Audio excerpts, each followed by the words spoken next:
की, भारत माता की, वंदे वंदे वंदे। उत्तर प्रदेश सरकार में मंत्रिमंडल के मेरे वरिष्ठ सहयोगी,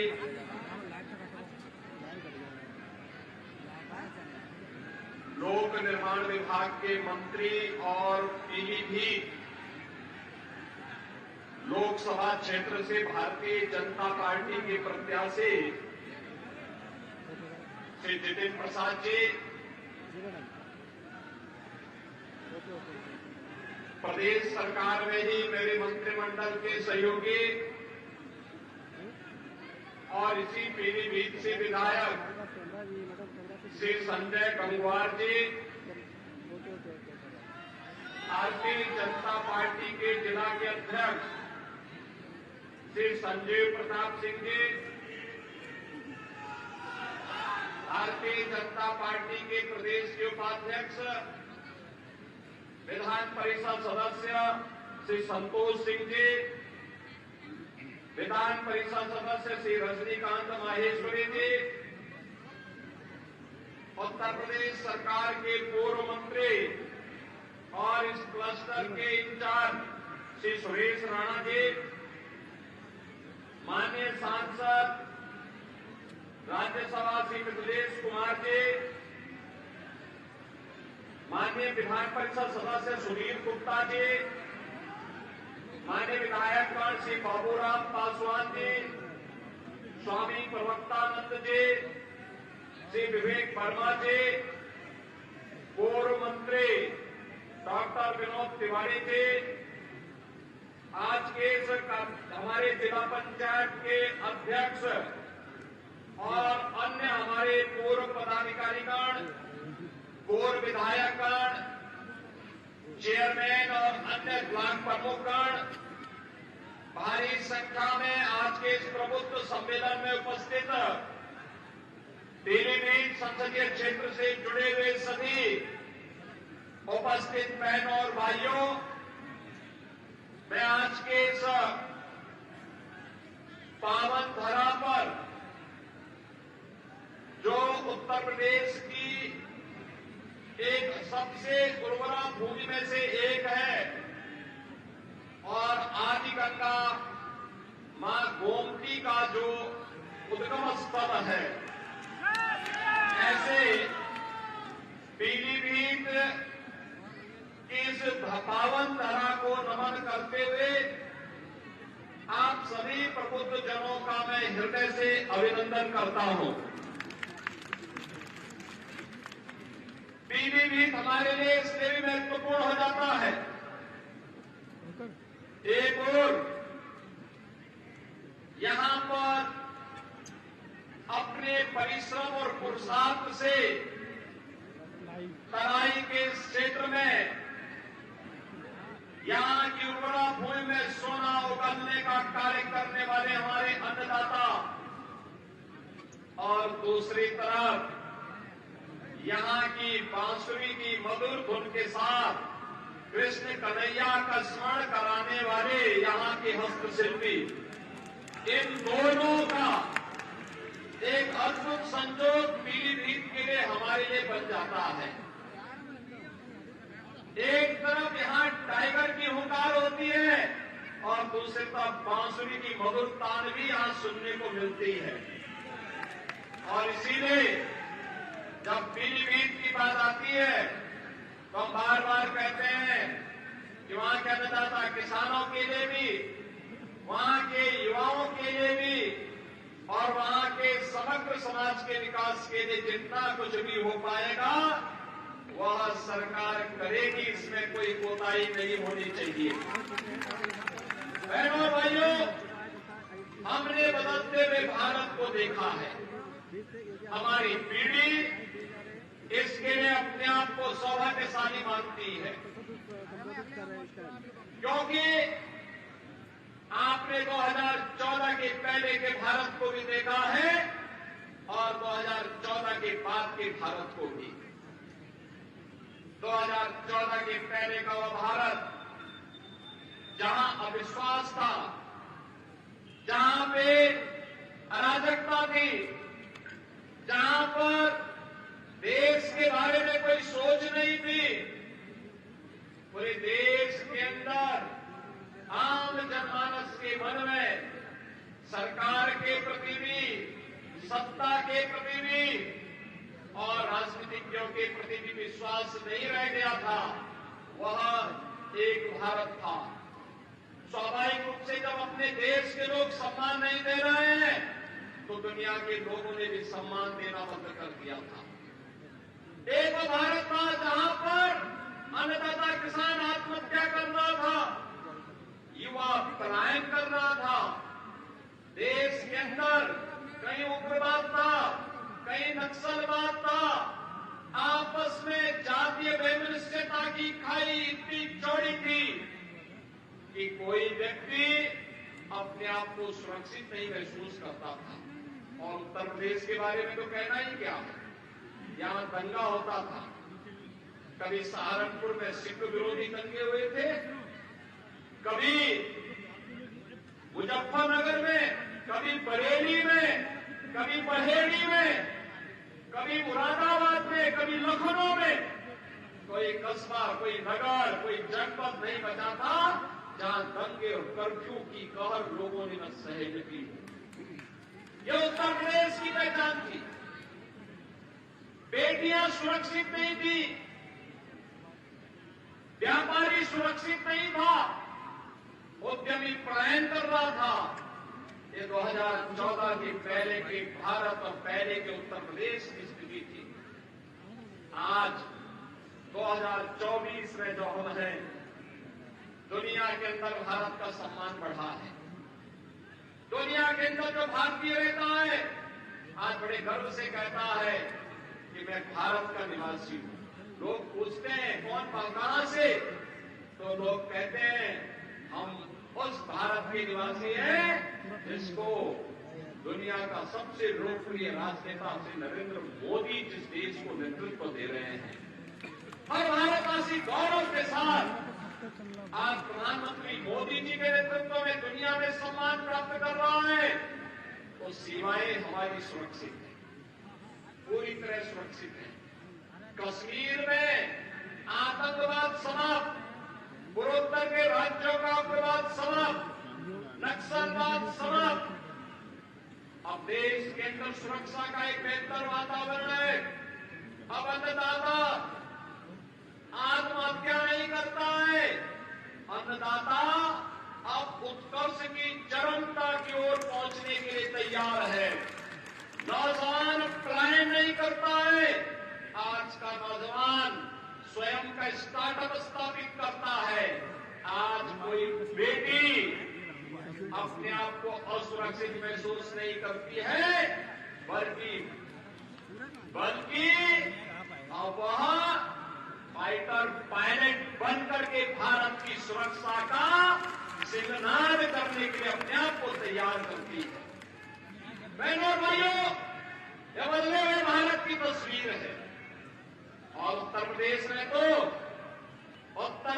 में कानून व्यवस्था है चुस्त दुरुस्त, क्योंकि उत्तर प्रदेश के अंदर है अपराधी और माफिया पस्त। हमने इसको पस्त किया तो उत्तर प्रदेश में बेटी और व्यापारी के साथ साथ पूरा उत्तर प्रदेश दंगा से मुक्त हो गया। दंगा से मुक्त हो गया। जो कार्य कभी नहीं हो पाया था, मोदी जी के 10 वर्ष के कार्यकाल के अंदर हमने उत्तर प्रदेश के अंदर उन कार्यों को जमीनी धरातल पर और देश के अंदर जमीनी धरातल पर होते हुए देखा है। एक नए भारत का हम दर्शन कर रहे हैं।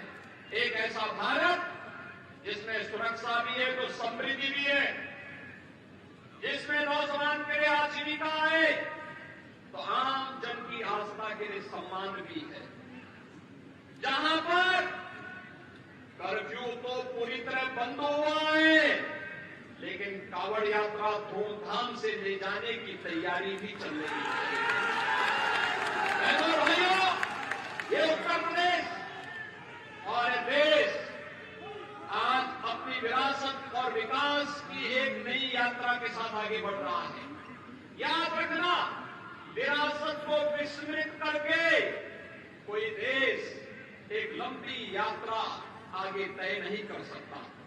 आज भारत अपनी विरासत और विकास दोनों में बेहतर समन्वय बनाकर के कार्य कर रहा है।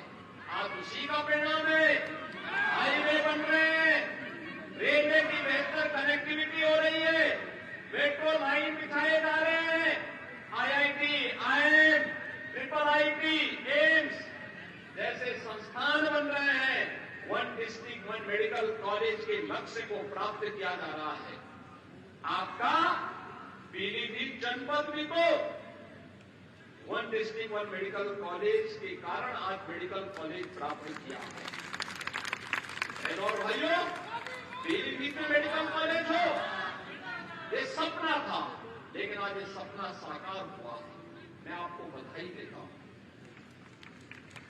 और इसका श्रेय हमारे मंच में बैठे हुए जनप्रतिनिधियों का जाता है, जिन्होंने लगातार प्रयास किया। आज यहां पे सड़क के लिए जो भी प्रस्ताव श्री जितेंद्र प्रसाद जी के सामने आए थे, पुल और सड़क के सारे प्रस्तावों को इन्होंने यहां पे पूरी तरह स्वीकृत करके विकास की नई धारा के साथ पीलीभीत को आगे बढ़ाने का कार्य किया। और यही नहीं, जहां यहां पर्यटकों के लिए इको टूरिज्म के बेहतरीन डेस्टिनेशन के लिए पीलीभीत को आगे बढ़ाने का कार्य सरकार कर रही है। चोखा में पिछले दिनों में स्वयं आया था, वहीं साथ ही साथ यह भी सुनिश्चित किया गया कि वन्य जीव और मानव के संघर्ष को रोकने के लिए जिन किसानों की जमीन जंगल के बीच में पड़ रही है, वहां पर हम इलेक्ट्रिक फेंसिंग की कार्रवाई करते हुए जंगली जानवरों से किसानों को बचाने के लिए व्यवस्था भी करेंगे। और अगर जनहानि होती है तो हम इसे आपदा की श्रेणी में लेकर के उन अन्नदाता किसानों के लिए मुआवजे और कंपनसेशन की व्यवस्था भी करेंगे। हमारी सरकार इसको कर चुकी है, लागू कर चुकी है। बहनों और भाइयों, आज अन्नदाता किसान के लिए प्रधानमंत्री फसल बीमा योजना से लेकर के प्रधानमंत्री किसान सम्मान निधि तक ये योजनाएं उनके स्वागत के लिए सदैव तैयार रहती है। आज नौजवान के लिए स्टार्टअप और स्टैंडअप से लेकर के उसकी आजीविका और निवेश के माध्यम से लाखों नौकरी और रोजगार की संभावना उसके स्वागत के लिए तैयार बैठी हुई है। आज बेटी के जन्म लेने से लेकर के उसके शादी ब्याह तक के योग्य बनने तक उसके लिए मुख्यमंत्री कन्या सुमंगला योजना, प्रधानमंत्री मातृ वंदना योजना, बेटी बचाओ बेटी पढ़ाओ जैसी योजनाएं और तमाम ऐसी योजनाएं हैं, मुख्यमंत्री सामूहिक विवाह की योजनाएं, तमाम ऐसी योजनाएं हैं जो उनके लिए पूरी तरह उनकी सुरक्षा के लिए तैयार बैठी हुई है। हमने व्यापारी को व्यापारी कल्याण बोर्ड के माध्यम से 10 लाख रुपए की सुरक्षा बीमा का कवर दिया है, तो एमएसएमई उद्यमी को भी हमने 5 लाख रुपए की सुरक्षा बीमा का कवर उपलब्ध करवाया है। और यही नहीं, हमने निजी क्षेत्र में भी औद्योगिक पार्क विकसित करने के लिए प्लेस योजना को आगे बढ़ाने का कार्य किया है, जिसका लाभ आपका पीलीभीत जनपद भी ले रहा है। बहनों और भाइयों, एक तरफ सरकार के द्वारा बनाया गया बोर्ड उत्तर प्रदेश को आज देश का रेवेन्यू सरप्लस स्टेट के रूप में स्थापित करता है, वहीं प्रधानमंत्री मोदी जी के नेतृत्व में भारत दुनिया की सबसे बड़ी अर्थव्यवस्था के रूप में स्थापित होते हुए आगे बढ़ रहा है। आपने देखा होगा जब 2014 में मोदी जी ने देश की बागडोर संभाली थी, तो बहनों और भाइयों, उस समय भारत दुनिया का 11वीं अर्थव्यवस्था के रूप में जाना जाता था। भारत उस समय एक पिछड़कू देश के रूप में जाना जाता था, और मोदी जी के नेतृत्व में दुनिया की इस प्रतिस्पर्धा में आगे बढ़ते हुए आज भारत दुनिया का 5वीं बड़ी अर्थव्यवस्था है। और इसीलिए हम लोग आए हैं मोदी जी को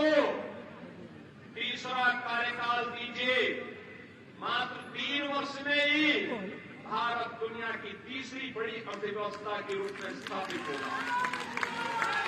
तीसरी बड़ी अर्थव्यवस्था का मतलब हर नौजवान के हाथ को कार्य होगा, हर बेटी और व्यापारी सुरक्षा के एक माहौल में स्वावलंबन के मार्ग को अग्रसर करते हुए देश को नेतृत्व देगी। अन्नदाता किसान कई गुना आमदनी के साथ कार्य करते हुए देश के विकास में अपनी भूमिका का निर्वहन करेगा। और इन सब कार्यों की दृष्टि से आज हम सब आपके बीच में आए हैं। ये जो चुनाव चल रहे हैं, यह चुनाव बहनों और भाइयों केवल चुनाव नहीं है, ये चुनाव तो फैमिली फर्स्ट बनाम नेशन फर्स्ट के बीच में होने जा रहा है। याद करिए, सपा हो या कांग्रेस, उनकी ओर से उस पार्टी का अध्यक्ष केवल एक खानदान का ही व्यक्ति हो सकता है। और यहां पे मोदी जी के बारे में जब चर्चा करते हैं, एक सामान्य गरीब परिवार से निकल करके पूरा जीवन देश के लिए समर्पित करते हुए उनके लिए 140 करोड़ का भारत ही उनका परिवार है। ये मोदी जी के कारण आज भारत के बारे में एक दृष्टिकोण बदला है। और इसीलिए जब ये चुनाव की बात आ रही है तो फैमिली फर्स्ट बनाम नेशन फर्स्ट, हमने परिवारवादियों को वोट देना है या देश के बारे में सोचने वाले लोगों को वोट देना है। और देश के बारे में सोच को अगर हम आगे बढ़ाते हैं तो ऐसे सुरक्षित और खुशहाल माहौल में आगे बढ़ने का एक अवसर हमें प्राप्त होता है। ये चुनाव माफिया राज बनाम कानून के राज में चुनाव है।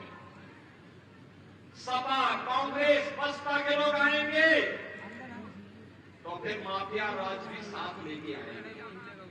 और भारतीय जनता पार्टी कानून के राज में विश्वास करती है, कानून के राज को स्थापित करने में विश्वास करती है और उसको प्रभावी ढंग से लागू करती है। ये चुनाव भ्रष्टाचार बनाम जीरो टॉलरेंस पर चुनाव हो रहा है। भ्रष्टाचारी गरीब का ऐसे हड़पते रहेंगे, गरीब का हिस्सा ऐसे हड़पते रहेंगे कि और भ्रष्टाचारियों के स्थान जेल में होनी चाहिए। ये तय करने के लिए इस प्रकार की इच्छा शक्ति की सरकार चाहिए और यह कार्य भारतीय जनता पार्टी के नेतृत्व में ही होगा। ये चुनाव तुष्टीकरण बनाम सबका साथ और सबके विकास का चुनाव होगा। तुष्टीकरण जातिवाद मजहब के आधार पर इस प्रकार का भेदभाव होता था, चेहरा देखकर के योजनाओं का लाभ दिया जाता था। लेकिन भारतीय जनता पार्टी ने मोदी जी के नेतृत्व में भारतीय जनता पार्टी की सरकार ने सबका साथ और सबके विकास के माध्यम से हर व्यक्ति को अपने साथ जोड़ने का काम किया। योजना का लाभ सबको, सुरक्षा सबको, गरीब कल्याणकारी योजनाओं का लाभ सबको, लेकिन तुष्टीकरण किसी का नहीं। और भाइयों बहनों, ये चुनाव स्वार्थ के परिवार और मोदी के परिवार के बीच भी है। मोदी का परिवार 140 करोड़ का भारत मोदी जी का परिवार है। स्वार्थ का परिवार आपने देखा होगा, चाहे वह कांग्रेस हो या सपा हो, ये सब स्वार्थ का परिवार है। ये चुनाव जातिवाद बनाम गरीब कल्याण का होगा। आप सोचो, 80 करोड़ लोगों को देश के अंदर फ्री में राशन मिल रहा है, 60 करोड़ गरीबों को फ्री में देश के अंदर 5 लाख रुपए की स्वास्थ्य बीमा का कवर मिल रहा है, 15 करोड़ गरीबों को यूपी के अंदर राशन की सुविधा का लाभ मिल रहा है, 10 करोड़ गरीबों को यूपी के अंदर स्वास्थ्य बीमा का आयुष्मान भारत की योजना का लाभ मिल रहा है। देश के अंदर 12 करोड़ अन्नदाता किसानों को प्रधानमंत्री किसान सम्मान निधि का लाभ मिल रहा है। 4 करोड़ गरीबों को सिर ढकने के लिए एक छत उपलब्ध हुई है। 2.5 करोड़ गरीबों को देश के अंदर फ्री में बिजली के कनेक्शन मिले हैं। 10 करोड़ गरीबों को देश के अंदर उज्ज्वला योजना में फ्री में रसोई गैस के कनेक्शन उपलब्ध हुए हैं। और इसीलिए बहनों भाइयों, एक तरफ वे जातिवादी लोग थे जो जाति के नाम पर सामाजिक ताने बाने को छिन्न भिन्न करते थे, और दूसरी तरफ मोदी जी के नेतृत्व में हर गांव, हर गरीब को विकास के साथ जोड़ते हुए शासन की योजनाओं का लाभ बिना भेदभाव को उपलब्ध कराने वाली ये सरकार है। यह चुनाव एक तरफ विकास की रफ्तार को आगे बढ़ाने वाली सरकार है, और दूसरी तरफ देश के खिलाफ षड्यंत्र करने वाले तत्वों के बीच में होने जा रहा है। और इसीलिए आज के इस अवसर पर मैं आप सबके बीच में आया हूं आपसे अपील करने के लिए। हमें तय करना है। आपने सपा और बसपा के कार्यकाल को भी देखा है, हमें युवाओं को रोजगार नहीं दे पाते थे, उनके हाथों में तमंचे लहराते थे। हमने उन युवाओं के हाथ में टैबलेट देने का काम किया है। टैबलेट आप सब जानते हैं, वे कर्फ्यू लगाते थे, हमने कर्फ्यू मुक्त उत्तर प्रदेश बना करके इसमें कावड़ यात्रा चलाने का काम किया है।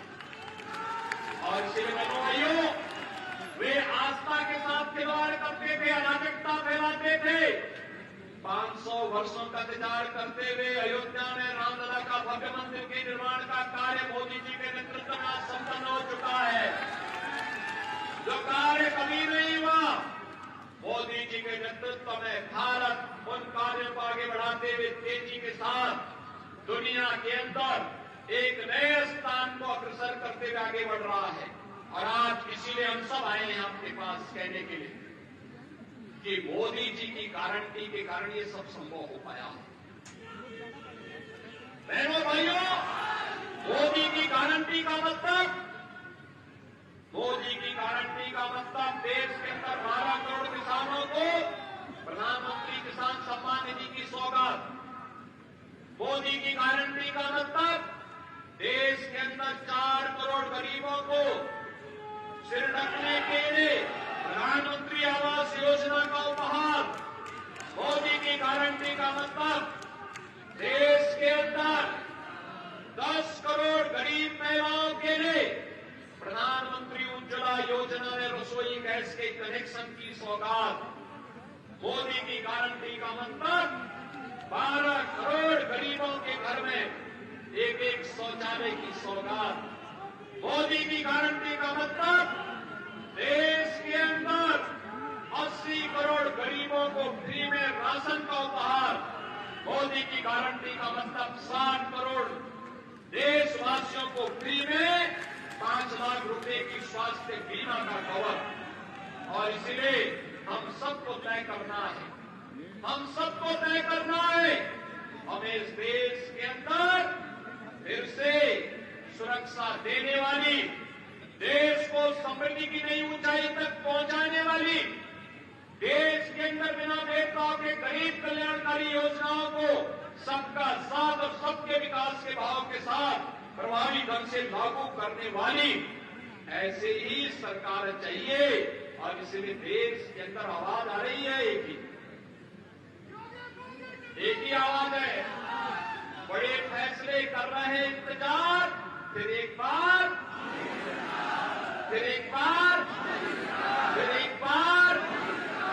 अब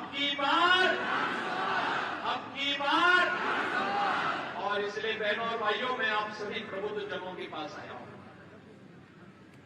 हमने आपको एक ऐसा प्रत्याशी दिया है जो प्रदेश सरकार में एक बड़े मंत्रालय का संचालन कर रहे हैं,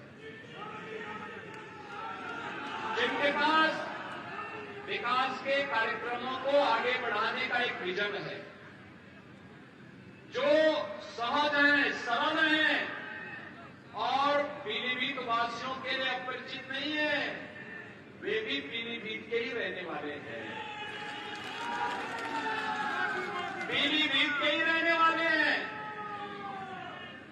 और आप कभी भी उनके यहां जा सकते हैं। कोई बंधन नहीं, कोई दुराव नहीं, किसी से बैर नहीं, व्यवहार कुशल है, सबको गले लगाने वाले हैं। और ऐसे जितिन प्रसाद जी को भारतीय जनता पार्टी ने पीलीभीत की आवाज को देश की सर्वोच्च पंचायत में पहुंचाने के लिए अपना प्रत्याशी बना करके आपके बीच में उतारा है।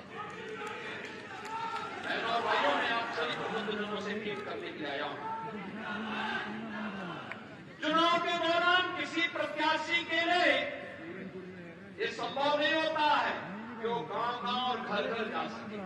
हमारे विधायक मेहनत कर रहे हैं, वे जाएंगे, पदाधिकारी जाएंगे, चुनाव की प्रबंधन की टीम जाएगी और चुनाव मात्र 15 दिन आपके पास है प्रचार के लिए।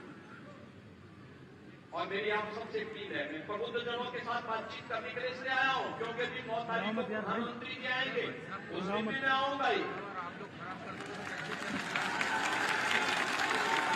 उसके बाद भी हम पीलीभीत में आएंगे। लेकिन मैं आपसे अपील करूंगा, मेरी अपील होगी आप सबसे, आप समाज की ओपिनियन को बनाते हैं, आप समाज को जागरूक करते हैं, समाज को नेतृत्व देते हैं, अलग अलग समाज के अधिवक्ता समुदाय, शिक्षक समुदाय, चिकित्सक समुदाय, व्यापारी समुदाय, इंडस्ट्री के लीडर, सीए, समाज के अलग अलग पेट्रोलियम डीलर एसोसिएशन भी होगा, युवाओं के संगठन भी होंगे, धर्माचार्य के संगठन भी होंगे, मीडिया से जुड़े हुए प्रतिनिधि भी होंगे, हमारे अलग अलग समुदाय से जुड़े, सिख संगत से जुड़े हुए हमारे प्रतिनिधि भी होंगे। वे सभी लोग और सबसे मैं अपील करूंगा, आपकी ये जिम्मेदारी बनती है कि चुनाव को आप अपने हाथों में लेकर के श्री जितेंद्र प्रसाद जी को देश की सर्वोच्च पंचायत में भेजने के लिए नेतृत्व स्वीकार करें। एक एक घर तक आपको जाना है और आपसे मैं अपील करूंगा, ये जिम्मेदारी आपको निभानी होगी।